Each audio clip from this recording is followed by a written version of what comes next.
ദേശീയ തലത്തിൽ ഇപ്പോൾ സഖ്യങ്ങൾ ധാരണകളൊക്കെ രൂപപ്പെട്ടു വരികയാണ്. ഏകദേശം അവസാന ഘട്ടത്തിലേക്ക് എത്തുകയാണ് സീറ്റ് ധാരണ. പശ്ചിമ ബംഗാളിൽ ഇപ്പോൾ കോൺഗ്രസും CPIM-ഉം തമ്മിൽ സീറ്റ് ധാരണയിൽ എത്തിയിരിക്കുന്നു. ധാരണ പ്രകാരം കോൺഗ്രസ് 12 സീറ്റുകളിൽ മത്സരിക്കും. കോൺഗ്രസ് ലോക്സഭാ കക്ഷി നേതാവ് അധിർ രഞ്ജൻ ചൌധരിയുടെ സ്വാധീന മേഖലയായ മുർഷിദാബാദ് കോൺഗ്രസ് CPIM-ന് വിട്ടുനൽകും. ചർച്ചകൾക്കായി CPIM ബംഗാൾ സെക്രട്ടറി മുഹമ്മദ് സലീം ദില്ലിയിൽ തുടരുകയാണ്. നോബിൾ മാരിക്കാരൻ കൂടുതൽ വിവരങ്ങൾ നൽകും. Good morning Noble Marikkaran. നമ്മൾ ഇങ്ങനെ പറവൂരിലേക്കുള്ള യാത്രയിലാണ് നോബിളിനോട് ഞാൻ ഈ ചോദ്യങ്ങളൊക്കെ ചോദിക്കുന്നത്. അവിടെ എന്തായി ബംഗാളിൽ അവസാനത്തിൽ ഒരു തീരുമാനത്തിൽ എത്താനുള്ള ഒരു സാധ്യത ഏകദേശമായി എന്നാണോ? Very good morning Sujaya.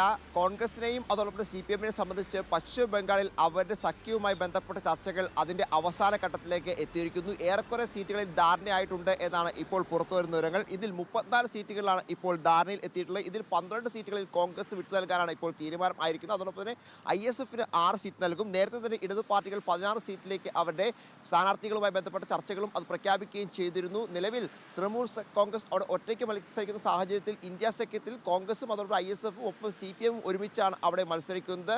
നിലവിലെ സാഹചര്യ പ്രകാരമാണെങ്കിൽ ഈ പറഞ്ഞതുപോലെ ഈ അധിർ രഞ്ജൻ ചൗധരി അടക്കമുള്ള ആളുകളുമായി CPM നേതൃത്വം നിരന്തരം ചർച്ചകൾ നടത്തിക്കൊണ്ടാണ് ഇപ്പോൾ ഈ സമവായത്തിലേക്ക് എത്തുകയും പശ്ചിമ ബംഗാളിൽ എന്താണെങ്കിലും കോൺഗ്രസ് CPM സഖ്യം ഇത്തവണയും യാഥാർത്ഥ്യമാവുകയും ചെയ്തിരിക്കുന്നത്. ഇനിയിപ്പോൾ ഇതുമായി ബന്ധപ്പെട്ട ഔദ്യോഗിക പ്രഖ്യാപനത്തിലേക്കായിരിക്കും പാർട്ടികൾ കടക്കുക എന്നാണ് നമ്മൾ പ്രതീക്ഷിക്കുന്നത്. അങ്ങനെയാണെങ്കിൽ വരും ദിവസങ്ങളിൽ കോൺഗ്രസിൻ്റെയും ഒപ്പം CPM-ൻ്റെയും പതാകകൾ ഒരുമിച്ച് പ്രചരണത്തിലേക്ക് പോകുന്ന കാഴ്ച എന്താണെങ്കിലും കാണാൻ കഴിയും. അത്തരത്തിൽ ഒരുമിച്ച് അവിടെ വോട്ട് തേടുക, ഒരുമിച്ച് മത്സരിക്കുക എന്ന രീതിയിലേക്ക് കാര്യങ്ങൾ പോകും. കേരളത്തെ സംബന്ധിച്ച് അല്പം വ്യത്യസ്തമായ സാഹചര്യമാണ് പശ്ചിമ ബംഗാൾ എന്ന കാര്യത്തിൽ യാതൊരു സംശയവുമില്ല. കേരളത്തിൽ LDF-ഉം UDF-ഉം നേർക്കുനേർ മത്സരിക്കുമ്പോൾ പശ്ചിമ ബംഗാളിൽ കൂട്ടായി തന്നെ ഇവർ മത്സരിക്കുന്നു എന്ന പ്രത്യേകത കൂടിയുണ്ട്. എന്താണെങ്കിലും ചർച്ചകൾ ഇപ്പോഴും ദില്ലി കേന്ദ്രീകരിച്ചുകൊണ്ട് അവസാന വട്ടമാണ് നടക്കുന്നത് എന്ന് മനസ്സിലാക്കുന്നു. പക്ഷേ ഏറെക്കുറെ സീറ്റ് ധാരണയിൽ എത്തിയിട്ടുണ്ട്. 12 സീറ്റുകളിൽ കോൺഗ്രസിന് വിട്ടു നൽകാനുള്ള തീരുമാനമാണ് ഇപ്പോൾ ഇടതു പാർട്ടികളുമായി ബന്ധപ്പെട്ട ചർച്ചകളിൽ കോൺഗ്രസ് നേതൃത്വവും അതോടൊപ്പം ഇടതു പാർട്ടികളും ഒരു തീരുമാനത്തിൽ എത്തിയിരിക്കുന്നത്.